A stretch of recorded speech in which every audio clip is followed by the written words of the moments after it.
Due to the prevalence of crime and violence, SOE'S, which are state of emergencies, are now in effect across 5 parishes and a police division in the corporate area.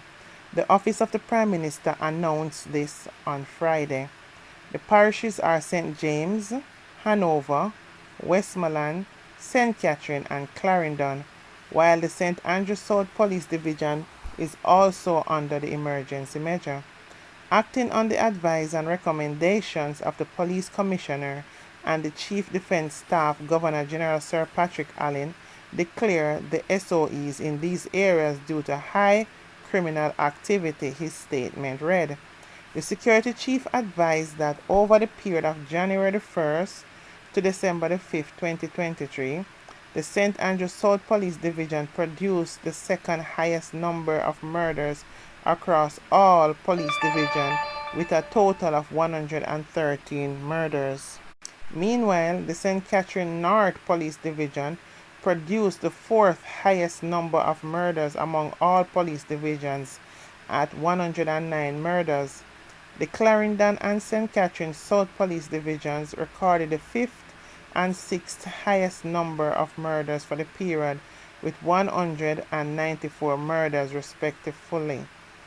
The Clarendon Police Division also had the fourth highest increase in murders at 10% when compared to the equivalent period in 2022.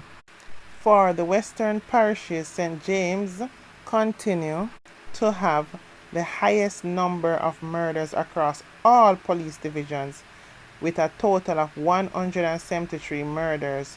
Additionally, Westmoreland took the third highest number of murders, with 110 murders. Finally, Westmoreland people has been going through it.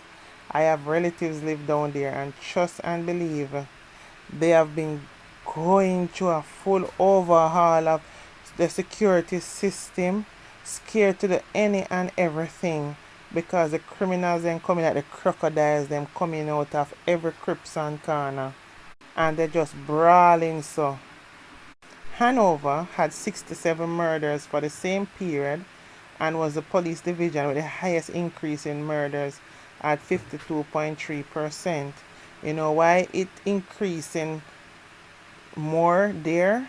Because you see, when them have SOEs in the other areas like Mobe and so on, they run over to these parishes and they carry their criminal activities with them and then criminal colleagues, and continue doing the same crime and violence that they were doing before.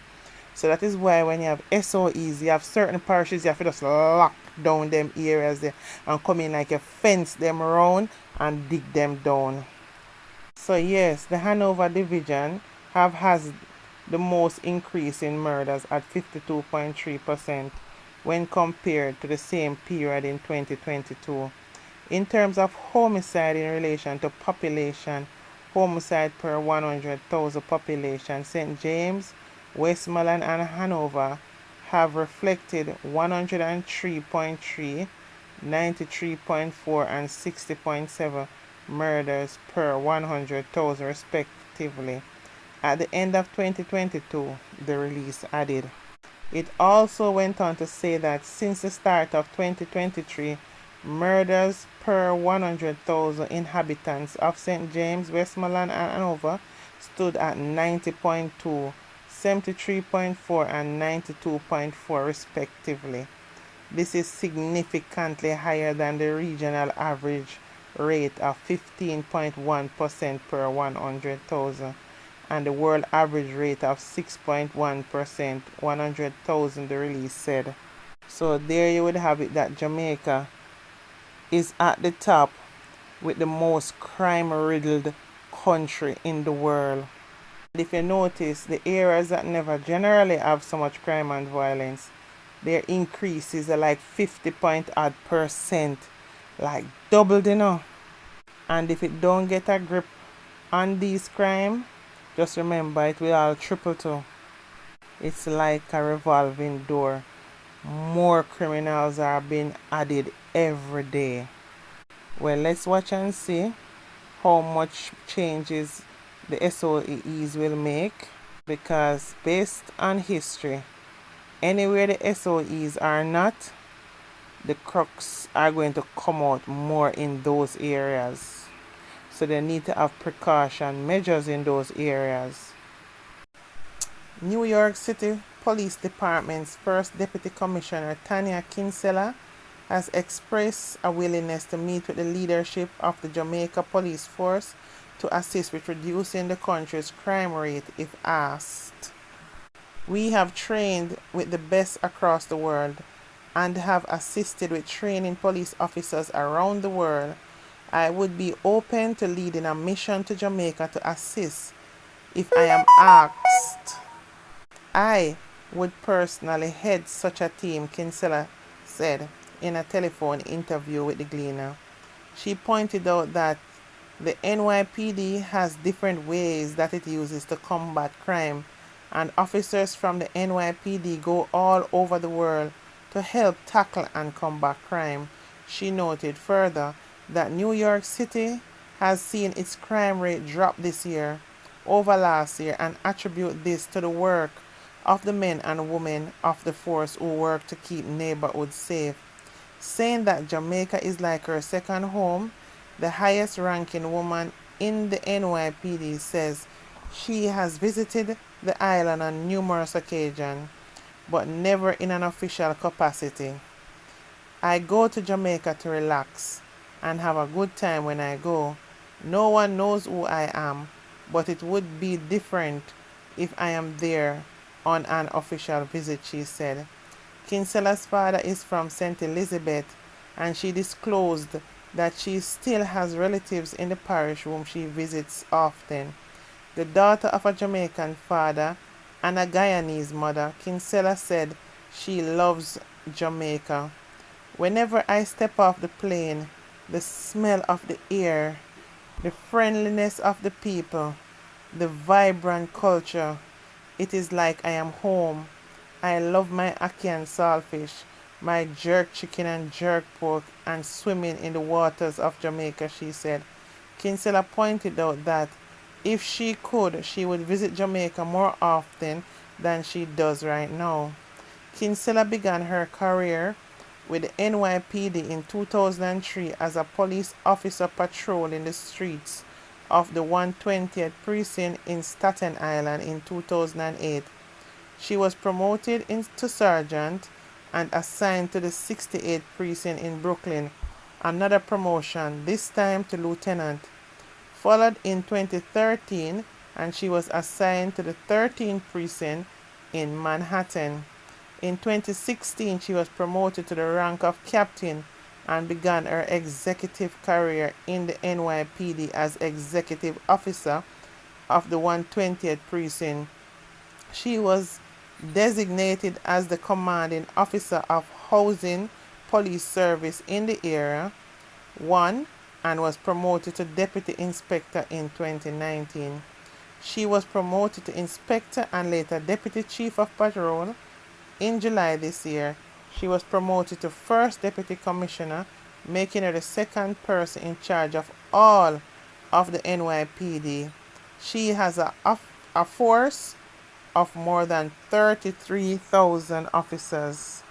Kinsella holds a Bachelor of Science degree in Legal Studies and a Master's degree in Police Leadership and Criminal Justice. As the first woman and woman of color to hold this position of First Deputy Commissioner in the NYPD, Kinsella said that her success rising through the ranks of the NYPD says to young women and girls that they too can achieve their goals. As a woman in a male-dominated profession, it says that having a seat at the table is important, and young women and girls can aspire to attain their goals also, she said. Speaking about how the Jamaican community in New York City can assist the police department in its fight against crime, Kinsella said, if they see something, they should say something. Get involved in your communities. Be a partner in community affairs. This way, we all ensure that our community, our city as a whole, is safer, she said.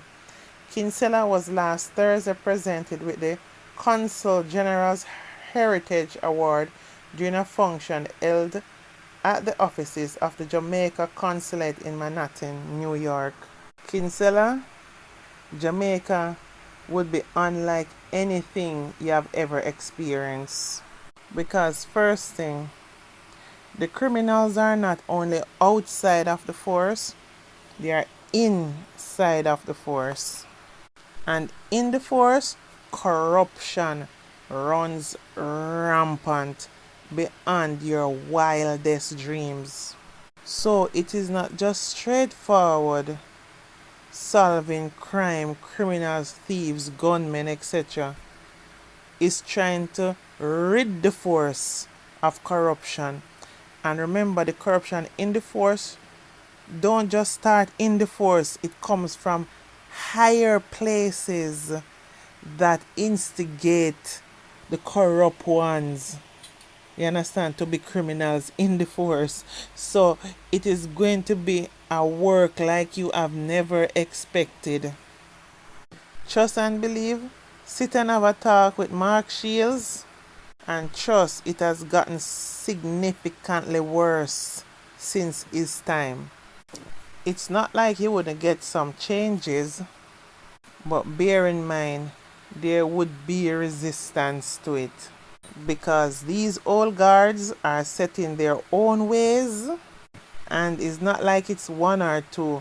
There are many of them, because even simpler things like investigations, you can tell that it is not even appropriately done, because depending on who you are, enough is not being done to bring the appropriate people to justice.